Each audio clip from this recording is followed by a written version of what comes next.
Hello dear students. तो देखिए, आज हम वही अपनी कार्बन फैमिली को आगे स्टार्ट करेंगे। लास्ट लेक्चर में हमने कार्बन फैमिली स्टार्ट कर दी थी और उसकी फिजिकल और केमिकल प्रॉपर्टीज़ हमने पढ़ ली थी, और इसके अलावा हमने जो आपके एलोट्रोप्स होते हैं कार्बन के वो भी स्टार्ट कर दिए थे, और उसमें हमने डायमंड कंप्लीट कर लिया था। ठीक है, आज हम वहीं से आगे स्टार्ट करते हैं। और दूसरा जो उसका एलोट्रोप्स होता है कार्बन का, जो होता है आपका ग्रेफाइट, उसके बारे में पढ़ते हैं।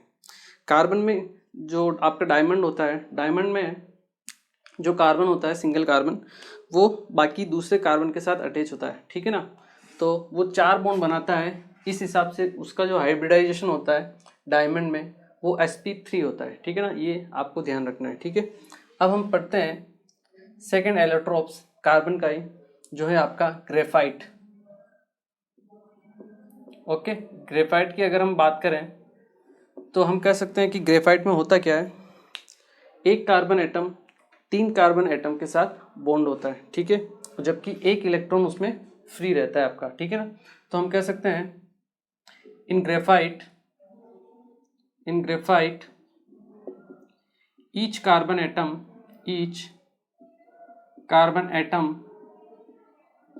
is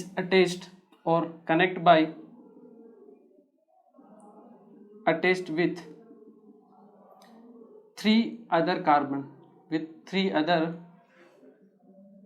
carbon atoms। ठीक है, एंड और ये जो इनका जो स्ट्रक्चर होता है, ठीक है ना, हेक्सागोनल होता है, is attached with 3 other carbon atoms and form hexagonal layered structure होता है। ठीक है, ठीक है, और जो फोर्थ इलेक्ट्रॉन होता है, and the fourth electron is form pi bond, वो आपका पाई बॉन्ड बनाता है। पाई बॉन्ड क्या होता है, डीलोकलाइज्ड होता है। ठीक है ना, तो वो आपका पूरी लेयर्स में डिस्ट्रीब्यूट हो जाता है। ठीक है ना, and the fourth electron is form pi bond which is delocalized throughout the structure, throughout the layer, ठीक है, या throughout the layer। ठीक है, अगर हम इसके स्ट्रक्चर की बात करें तो स्ट्रक्चर कैसा होता है, देखिए, ये आपका कार्बन एटम, ये एक कार्बन एटम ये दूसरे कार्बन एटम के साथ कनेक्ट रहेगा, आपका लेयर्ड स्ट्रक्चर रहता है। ठीक है ना,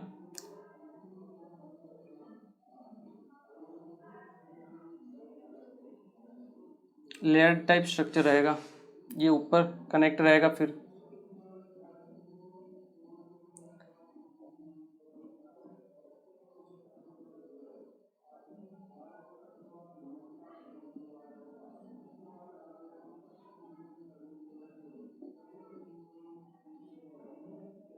इस टाइप से। ठीक है ना, ये आपकी एक लेयर हो गई। ठीक है, इसके जस्ट नीचे आपकी एक लेयर और बनती है। ठीक है, वो भी मैं आपको बना के दिखा देता हूँ। ठीक है, यहाँ पे फिर सी, ठीक है, और फिर ये आपका लेयर्ड स्ट्रक्चर चलता रहेगा कंटिन्यूसली। ठीक है, सेकंड अगर मैं यहीं नीचे आपके बना देता हूँ, जो सेकंड लेयर होती है वो भी सेम टू सेम होती है आपकी।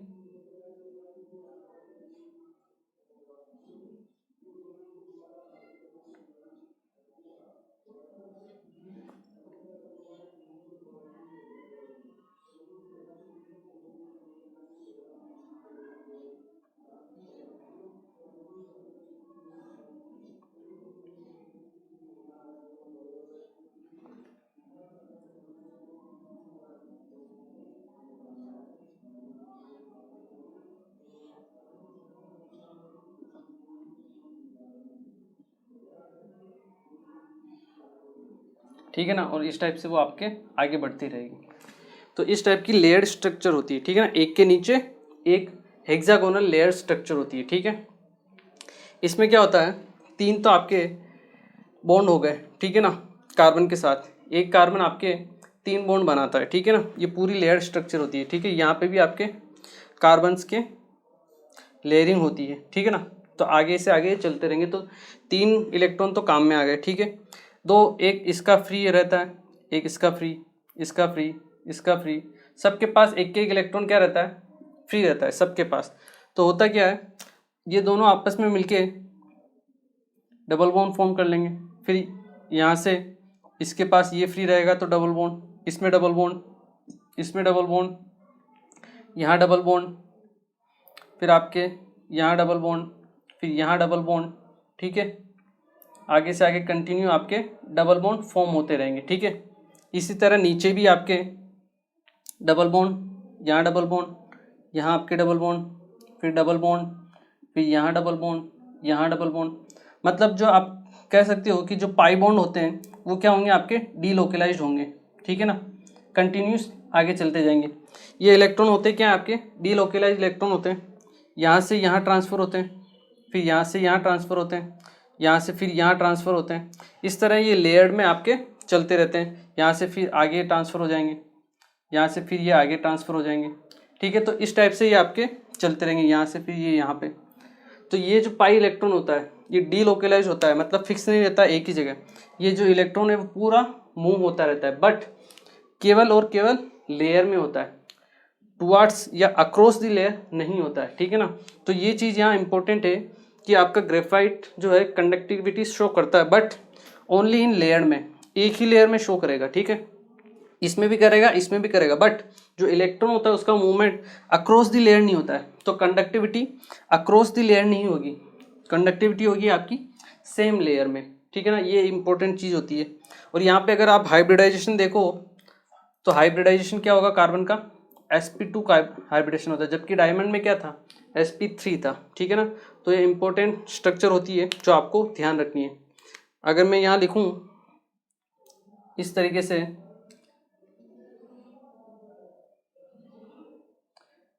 एरो बना के, conduct electricity, conduct electricity in layer, in only layer. Layer में आपकी कंडक्टिविटी को, कंडक्टिसिटी को मतलब वो करेगा, ठीक है ना, इलेक्ट्रिसिटी कंडक्ट करेगा। बट अगर मैं बात करूं आपके अक्रॉस द लेयर, यहाँ से यहाँ पे या ऊपर से नीचे कहीं पे भी, तो ये कंडक्टिविटी नहीं शो करेगा, डू नॉट शो कंडक्टिविटी, ठीक है ना। तो ये एक इंपॉर्टेंट चीज़ है जो आपको ध्यान रखनी है। Within layer conductivity show करेगा, but across layer conductivity show नहीं करेगा। ये इंपॉर्टेंट स्ट्रक्चर होती है आपकी ग्रेफाइट की, और ये होता है उसका स्ट्रक्चर, ठीक है ना। इसके अलावा अगर हम बात करें तो हम ग्रेफाइट को डायमंड में कन्वर्ट कर सकते हैं, ठीक है ना। ये थर्मोडाइनामिकली ज़्यादा स्ट्रॉन्ग होता है आपके डायमंड से, ठीक है ना। और ग्रेफाइट को हम डायमंड में कन्वर्ट कर सकते हैं, बट इसके लिए हमें हाई प्रेशर और हाई टेम्परेचर की ज़रूरत पड़ती है, ठीक है ना। तो वो भी पॉसिबल तो होता है, लेकिन high amount of activation energy की हमें रिक्वायरमेंट होती है उसके लिए, ठीक है ना। तो हम इसमें पॉइंट बना के लिख भी सकते हैं कि आपका कन्वर्जन ऑफ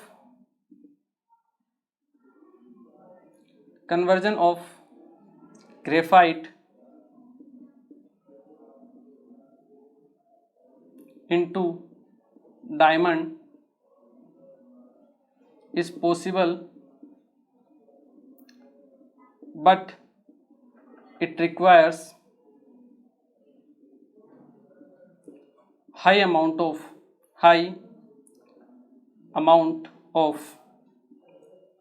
activation energy,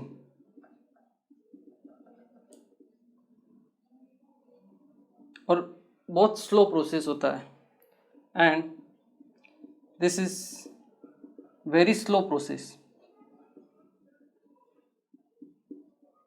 मतलब एक तो आपको एनर्जी सप्लाई करनी पड़ेगी ताकि वो हीट होए, मतलब हाई हीट और हाई प्रेशर की ज़रूरत पड़ती है, और ये जो प्रोसेस होता है ये बहुत स्लो होता है, ठीक है ना।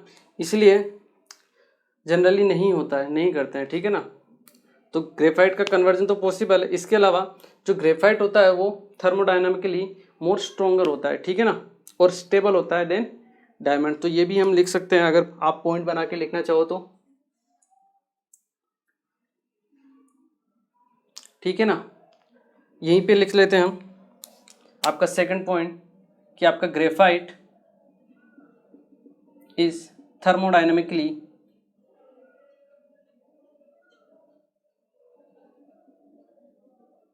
मोर स्टेबल देन डायमंड या देन फुलरिन, जो भी है आपका आप लिख सकते हो, ठीक है ना। देन डायमंड मतलब सबसे ज़्यादा यही होता है, थर्मोडायनामिकली स्टेबल होता है, ठीक है ना।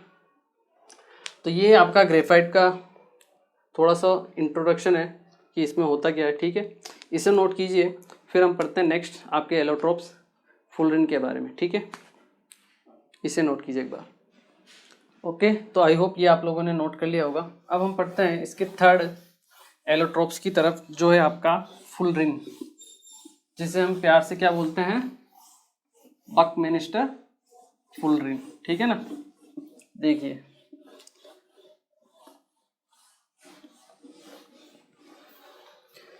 तो थर्ड है अपना एलोट्रोप्स दैट इज फुलरिन।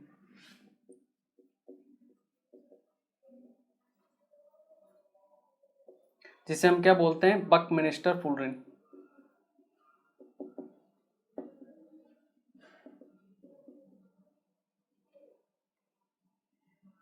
तो देखिए होता क्या है, जब आप ग्रेफाइट को बर्न करते हो इन absence of air with A electric spark, तब ये आपका प्रोड्यूस होता है, ठीक है ना। तो आप लिख सकते हो इसमें, when graphite is burn in absence of air, in absence of air by an electric spark, by an electric arc, ठीक है ना। a soot like material, soot like material is formed which contain C60 and C72 forms, ठीक है। तो suit like material क्या होती है, ठीक है ना। यस, इसको आप बोलिए फॉर्म्स या यूनिट्स, ठीक है। सूट लाइक मटेरियल क्या होता है, सूट लाइक मतलब जैसे आपने देखा होगा हम दिया जलाते हैं, तो दिया जलाने के बाद जो ऊपर वो जो ब्लैक ब्लैक कलर का आता है धुआं, उसके जैसा मटेरियल होता है, ठीक है ना। तो जब ग्रेफाइट को हम बर्न करते हैं in absence of air by an electric arc, तो हमें वो मटेरियल मिलता है जिसमें आपके C60 और C72 दो यूनिट्स होती है, ठीक है ना। उसे हम क्या बोलते हैं, फुलरिन। और अपने जो काम का होता है वो होता है आपका C60, कौन सा, C60, ठीक है। ये होता है आपका फुलरिन जो हमारे काम के होता है, जिसे हम क्या बोलते हैं, बकमिंस्टर फुलरिन या बक्की बोल। क्या बोलते हैं इसे, बक्की बोल्स। बक्की बोल्स क्यों बोला जाता है, क्योंकि इसका जो शेप होता है वो फुटबॉल की जो बॉल होती है उसके जैसा होता है, ठीक है ना, इसलिए हम इसे बक्की बॉल्स बोलते हैं, ठीक है। इसमें इंपॉर्टेंट चीज़ क्या है, इसमें आपके पास 20 तो रिंग्स होती है, ठीक है ना। 20 कार्बन की रिंग्स होती है आपके पास, 6 मेंबर, ठीक है ना। तो हम कह सकते हैं 20 रिंग्स होती है आपकी 6 मेंबर रिंग्स वाली, ठीक है ना। तो हम क्या कह सकते हैं, आपके 20 तो इसमें आपके 6 मेंबर रिंग है। 6 मेंबर रिंग मतलब कार्बन की 6 मेंबर की रिंग, 26 मेंबर रिंग, ठीक है। और 12 जो होती है आपके 5 मेंबर रिंग होती है। क्या होती है, 5 मेंबर रिंग होती है, ठीक है ना। और इसकी जो अगर हम शेप की बात करें, तो शेप की बात या एक और प्रॉपर्टी हम लिख लेते हैं। वो प्रॉपर्टी क्या है कि जो 5 मेंबर रिंग है वो केवल और केवल 6 मेंबर रिंग के साथ फ्यूज हो सकती है, मतलब उसके साथ बॉन्ड में बना सकती है। लेकिन जो 6 मेंबर रिंग है वो 5 और 6 दोनों के साथ फ्यूज हो सकती है। तो ये एक इम्पोर्टेंट पॉइंट होता है इसका, कि हम लिख सकते हैं कि 5 member ring A five-member ring can only fuse with six-member ring, but a six-member ring can fuse with five or six member ring. तो मतलब वो जो 5 मेंबर वाली रिंग है वो केवल 6 मेंबर वाली रिंग के साथ ही कांटेक्ट में रहेगी, और जो 6 वाली है वो 5 के साथ भी रह सकती है और 6 के साथ भी रह सकती है। ये इंपॉर्टेंट चीज़ होती है। इसका अगर हम स्ट्रक्चर देखें जो बक्की बॉल जैसा दिखाई देता है, तो आप देख सकते हो जैसे ये आपका 5 मेंबर रिंग है, ठीक है ना। ये 5 मेंबर रिंग किसके साथ अटैच रहेगी? केवल और केवल 6 मेंबर रिंग के साथ, ठीक है।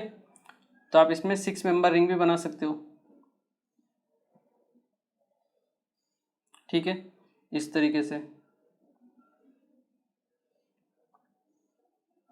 ठीक है।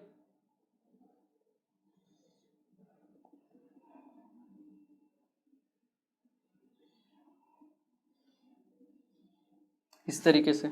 इसके अलावा लाइक दिस,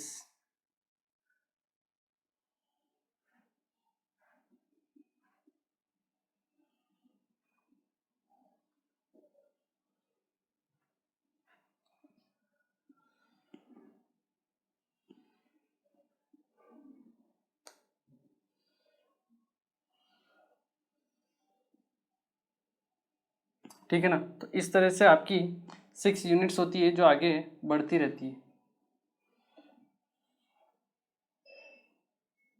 ठीक है ना।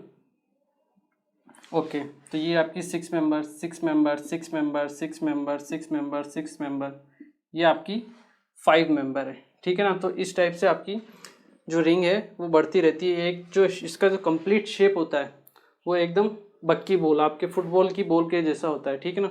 इसलिए हम इसे बक्की बॉल का नाम देते हैं, ठीक है। तो ये इम्पोर्टेंट है, ठीक है ना। ये चीज़ आपको याद रखनी है।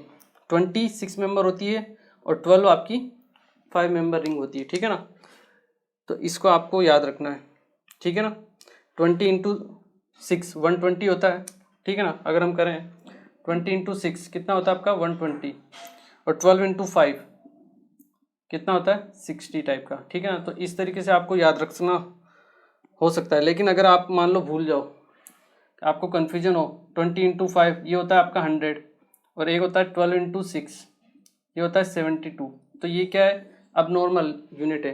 अपने को क्या C60 चाहिए, C60 है ना, तो मतलब 60 आना चाहिए। 60 कब आएगा, 60 और 120 कब आएगा, जब 12 किसके साथ मल्टीप्लाई होगा 5 के साथ। अगर 12 6 के साथ मल्टीप्लाई हो गया तो 72 हो जाएगा। तो ये अपना रॉन्ग है, ठीक है ना। कभी कभी जल्दबाजी में गलती हो जाती है, भूल जाते हैं। तो याद रखने का तरीका क्या है, 60 और 120 होना चाहिए मल्टीपल, ठीक है।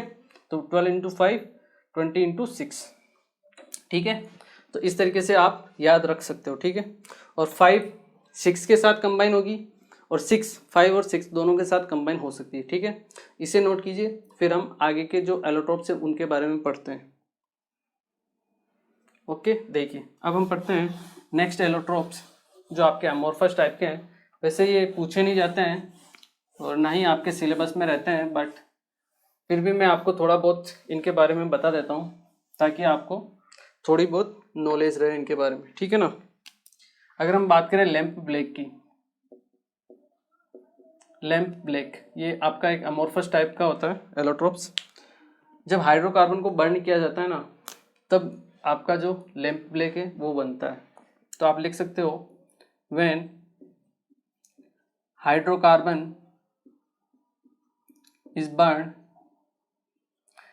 जब आपका हाइड्रोकार्बन को बर्न करते हो, ठीक है ना, तब आपका ये बनता है लैंप ब्लैक। आपने देखा होगा जैसे पुराने घरों में या फिर पुराने गाँव में, मतलब जब रोटियां बनाते हैं तो वो तवे के ऊपर बनाते हैं, ठीक है ना।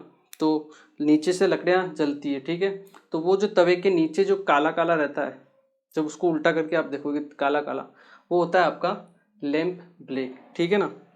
So when hydrocarbon is burn in limited supply of air, in limited supply of air, lamp black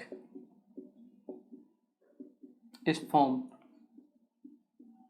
ठीक है, and it is used for pigment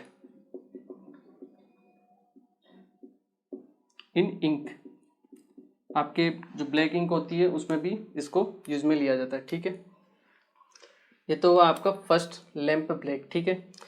एक और होता है आपका कोल, एक होता है आपका कोल, एक होता है आपका चारकोल, ठीक है। कोल कैसे होता है, बनता है आपका by limited supply of air, ठीक है ना। जब आप कोक को बर्न करते हो बाय बर्निंग कोक, ठीक है ना, जब आप कोक को बर्न करते हो तब आपके ये बनता है, ठीक है, या फिर आप हीट करते हो तब भी आपके ये बनता है बाय बर्निंग कोक, या फिर आप इसको हीट भी कर सकते हो, ठीक है ना, तब भी ये आपके फॉर्म होता है, ठीक है, बाय बर्निंग, और या फिर आप हीटिंग भी लिख लो, by heating coke in absence of air, ठीक है, तब आपका कोल बनता है। चारकोल कैसे बनता है आपका, ये भी आपका हीटिंग से ही बनता है, ठीक है ना, by heating wood coal in absence of air, in absence of air, ठीक है। तो अब्सेंस ऑफ एयर में क्या होता है, जैसे जैसे आप वुड कोल को हीट करते हो तो उनके अंदर जो आपकी गैसेस रहती है वो निकल जाती है, ठीक है ना, वो अंदर से क्या हो जाते हैं, पोरस हो जाते हैं, ठीक है ना। और इसमें भी वही होता है, कोल में भी जब इसको हीट किया जाता है तो अंदर के जितने भी इम्प्यूरिटीज या जितने भी हाइड्रोकार्बन्स अवेलेबल होते हैं वो गैसियस फॉर्म में बाहर निकल जाते हैं। तो ये जो आपके एलोट्रोप्स होते हैं ये पोरस टाइप के होते हैं, ठीक है ना, बाकी दूसरे आपके क्रिस्टलाइन फॉर्म होते हैं, ठीक है। तो ये इंपॉर्टेंट है, ये वैसे ये केवल आपके जनरल नॉलेज के लिए, ठीक है ना, इसको कोई ज़्यादा इंपॉर्टेंस आपको देना नहीं है, केवल आपको ऐसे ही बताया गया है, ठीक है, इसे नोट कीजिए। फिर हम कार्बन के कुछ कंपाउंड्स के बारे में पढ़ते हैं, ठीक है, एक बार आप इसे नोट कीजिए।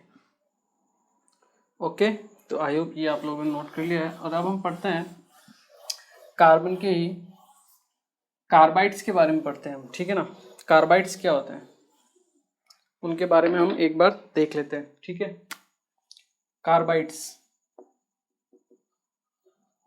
कार्बाइड्स जो होते हैं आपके मेनली 3 टाइप्स के होते हैं, ठीक है ना। फर्स्ट वन तो होते हैं आपके आयोनिक कार्बाइड्स,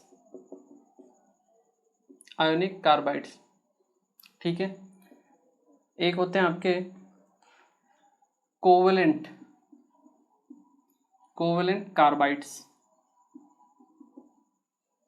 और एक होते हैं आपके इंटरस्टिशियल कार्बाइड्स,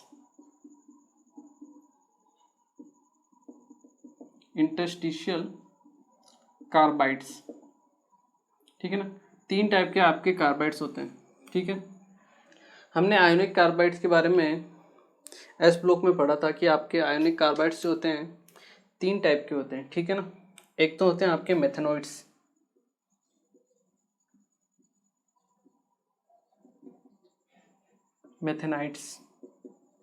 ठीक है ना। एक होते हैं आपके एसिटिलाइट्स, और एक होते हैं आपके एलाइलाइट्स, ठीक है ना। मेथेनाइट्स कौन से होते हैं, C4- टाइप के, ठीक है ना, C4- टाइप के, जबकि आपके एसिटिलाइट्स होते हैं C2- टाइप के, ठीक है।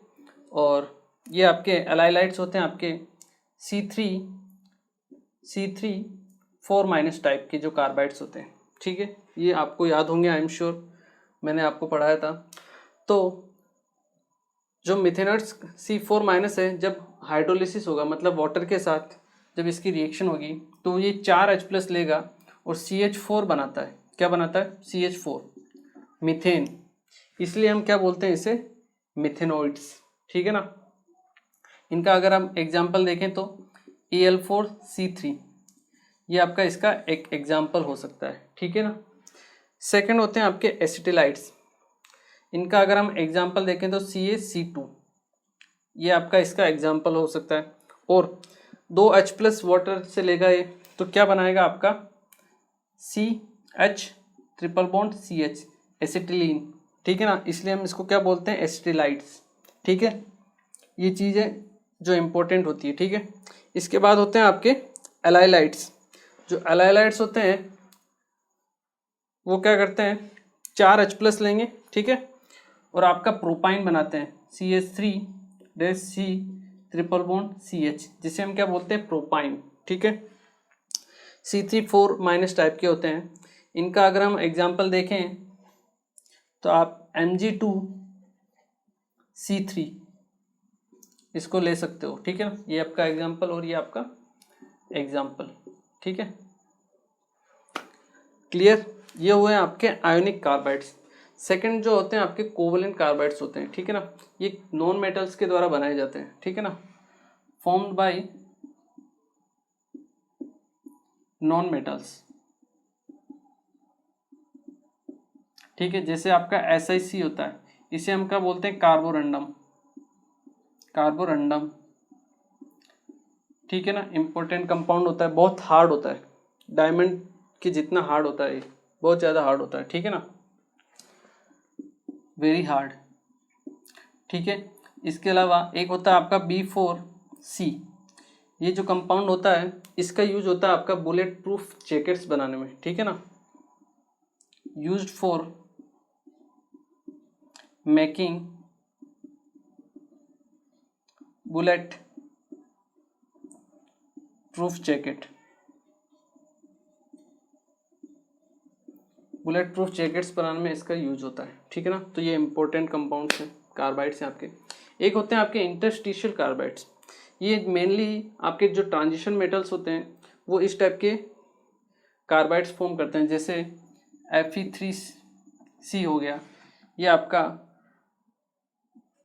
इंटरस्टिशियल कार्बाइड्स बनाएगा। इसके अलावा आप Cr4C3 ले लीजिए, क्रोमियम कार्बाइड, ठीक है ना,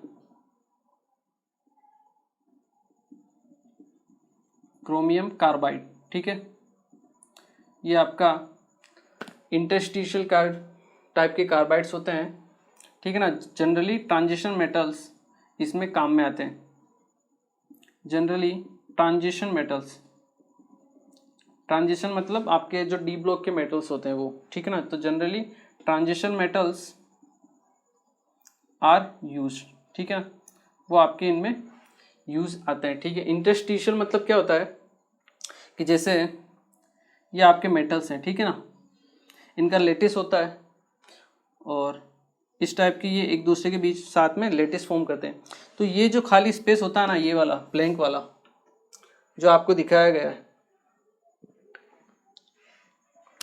ये वाला जो स्पेस है, ठीक है ना, ये वाला जो स्पेस रहता है, यहाँ पे क्या होता है, कार्बन के एटम्स आके बैठ जाते हैं, इकट्ठे हो जाते हैं, मतलब खाली स्पेस है, कार्बन का साइज छोटा होता है तो यहाँ आके वो बैठ जाता है, ठीक है ना।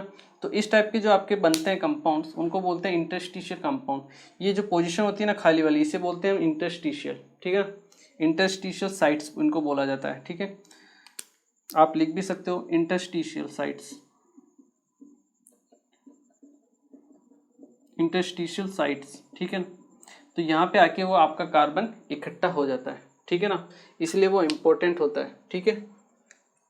तो ये आपके 3 टाइप के कंपाउंड्स होते हैं आपके कार्बाइड्स के, ठीक है ना। इसका जो नाम होता है इसका सीमेंटाइट बोलते हैं, सीमेंटाइट, ठीक है, सीमेंटाइट इसको बोला जाता है। तो ये आपके 3 टाइप के कार्बाइड हैं, आयोनिक, कोवलेंट और इंटरस्टिशियल कंपाउंड, ठीक है, इन्हें नोट कीजिए। फिर हम कार्बन के जो कंपाउंड्स हैं या फिर उसके जो ऑक्साइड्स होते हैं, कार्बन मोनोऑक्साइड और कार्बन डाइऑक्साइड, उनके बारे में पढ़ते हैं, ठीक है ना। एक बार आप इसे नोट कीजिए। ओके, देखिए अब हम पढ़ते हैं कार्बन के ऑक्साइड्स के बारे में। कार्बन के मेनली आपके 2 ही ऑक्साइड्स होते हैं, एक होता है आपका कार्बन मोनोऑक्साइड और एक होता है आपका कार्बन डाइऑक्साइड, ठीक है, तो हम पढ़ते हैं सबसे पहले ऑक्साइड्स ऑफ कार्बन। उसमें सबसे पहला आएगा आपका carbon monoxide, oxides of carbon. ठीक है, इसमें जो आपका फर्स्ट में आएगा कार्बन मोनोऑक्साइड,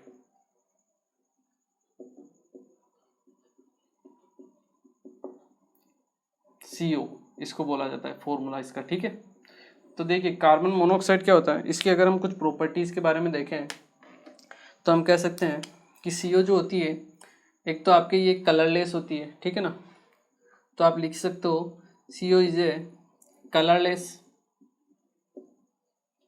ऑर्डरलेस, ठीक है, न्यूट्रल गैस होती है, neutral gas.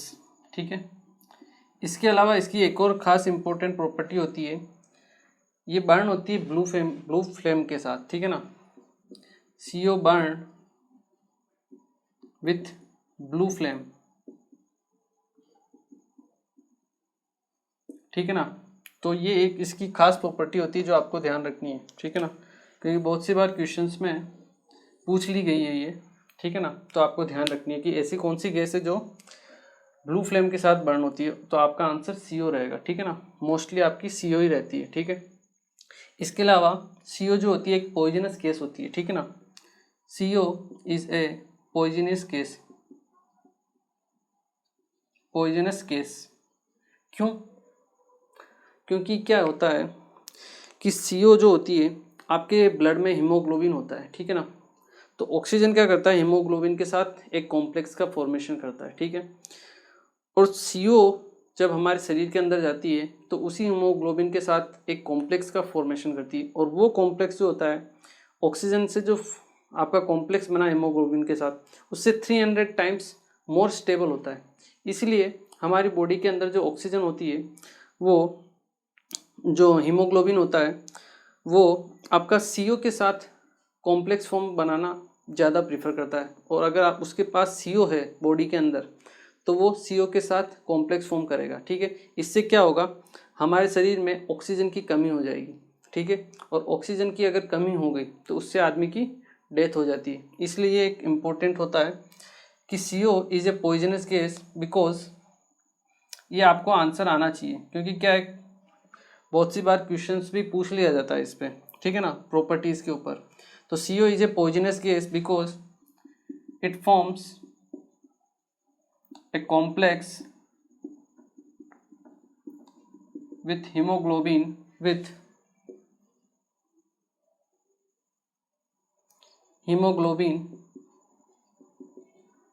which is 300 times more stable than the complex formed by oxygen with hemoglobin.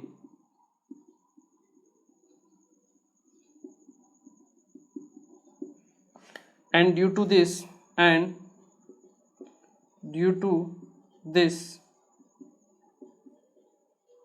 there will be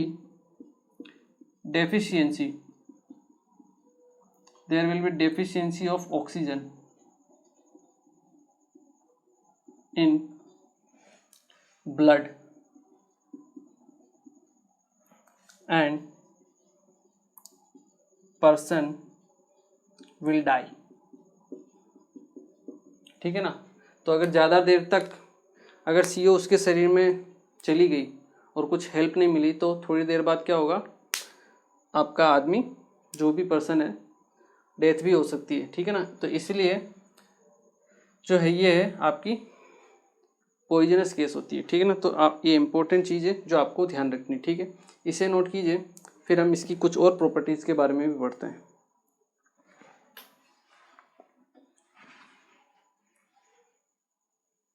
देखिए अब हम पढ़ते हैं कि इसको फॉर्मेशन कैसे किया जाता है। ठीक है ना,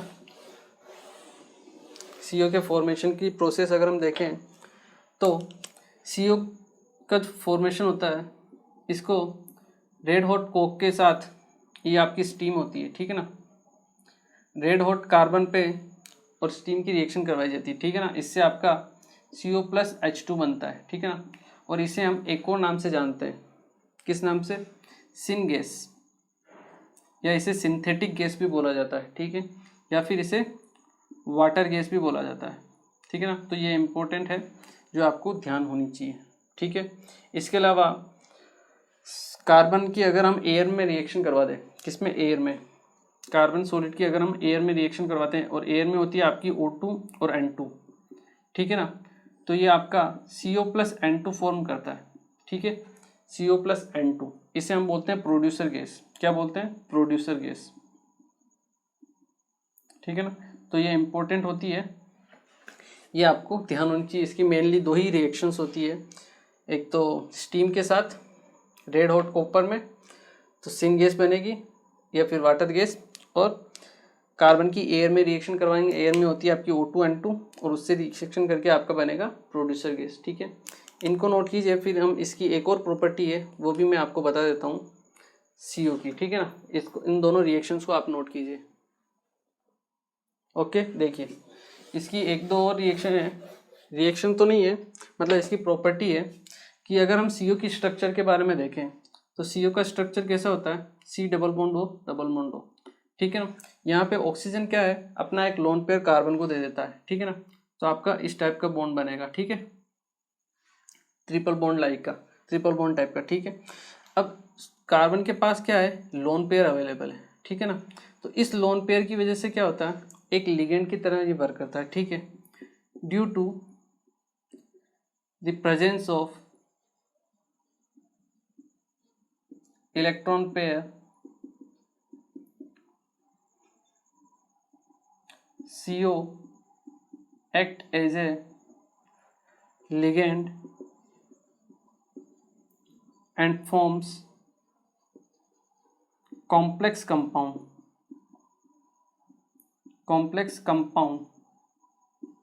फॉर्म करता है ये, ठीक है ना, विथ मेटल्स।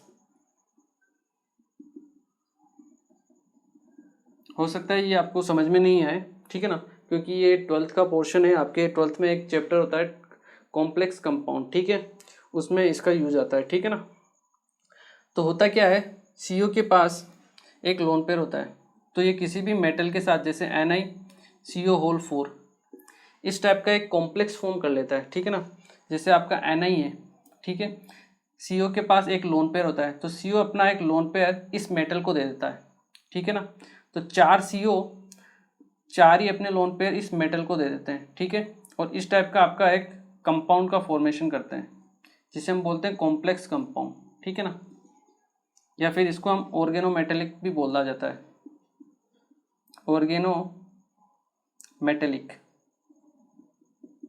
ऑर्गेनोमेटेलिक कंपाउंड भी इसको बोला जाता है, ठीक है ना। तो इस टाइप का एक कंपाउंड का फॉर्मेशन करता है आपका CO। क्यों? क्योंकि इसके पास क्या होता है? एक लोन पेयर, ठीक है। So due to the presence of electron pair CO act as a ligand, मतलब जिसके पास भी लोन पेयर होता है वो डोनेट करता है, उसे हम लिगेंड बोलते हैं, ठीक है। तो कॉम्प्लेक्स कंपाउंड फॉर्म करता है मेटल के साथ, तो इस टाइप के आपके ये ऑर्गेनोमेटेलिक टाइप के भी बॉन्ड का फॉर्मेशन करता है, इसलिए भी ये आपका ये इंपॉर्टेंट होता है, ठीक है ना। इसके अलावा CO की एक और प्रॉपर्टी होती है, ठीक है ना, वो भी आप देख सकते हो कि CO जो होता है एक बेटर रिड्यूसिंग एजेंट होता है, ठीक है ना। CO is a good reducing agent, एक अच्छा रिड्यूसिंग एजेंट की तरह भी ये वर्क करता है। जैसे आयरन की मेटलर्जी जो होती है उनमें, उसमें CO का यूज होता है, metallurgy of iron. Metallurgy of iron में क्या होता है? आपका CO क्या करता है? जैसे आपका Fe2O3 है, ठीक है ना, इसको रिड्यूस कर देगा, ठीक है, किसमें? Fe में रिड्यूस कर देगा। Fe2O3 आपका होता है, ठीक है ना, फेरिक ऑक्साइड, इसे आयरन में रिड्यूस कर देगा। तो एक ये अच्छा रिड्यूसिंग एजेंट की तरह भी वर्क करता है, और साथ में CO2 गैस रिलीज हो जाएगी आपके, ठीक है। बैलेंस करना तो आप बैलेंस भी कर सकते हो ट्वाइस, ठीक है, इधर 3 और इधर 3, ठीक है, ये हो गया आपके बैलेंस, ठीक है। तो ये एक अच्छा रिड्यूसिंग एजेंट की तरह भी वर्क करता है, ठीक है ना। तो इम्पोर्टेंट कंपाउंड होता है आपका कार्बन का कार्बन मोनोऑक्साइड। ठीक है, तो आज हमने क्या क्या पढ़ लिया? आज हमने एलोट्रोप्स पढ़ लिए, ठीक है ना, ग्रेफाइट और फुलरिन। इसके अलावा आपके एमोर्फस टाइप के एलोट्रोप्स थे वो भी पढ़ लिए थे। ठीक है, इसके अलावा हमने कार्बाइड जो तीनों टाइप के थे आपके वो पढ़ लिए, और हमने एक कंपाउंड कंप्लीट किया, वो है आपका कार्बन मोनोऑक्साइड। ठीक है, नेक्स्ट क्लास में हम इसका दूसरा जो कंपाउंड है कार्बन डाइऑक्साइड CO2 उसके बारे में पढ़ेंगे, और फिर सिलिका के जो भी कंपाउंड्स हैं उनके बारे में पढ़ेंगे। तो ठीक है, मिलते हैं फिर नेक्स्ट लेक्चर। Thank you.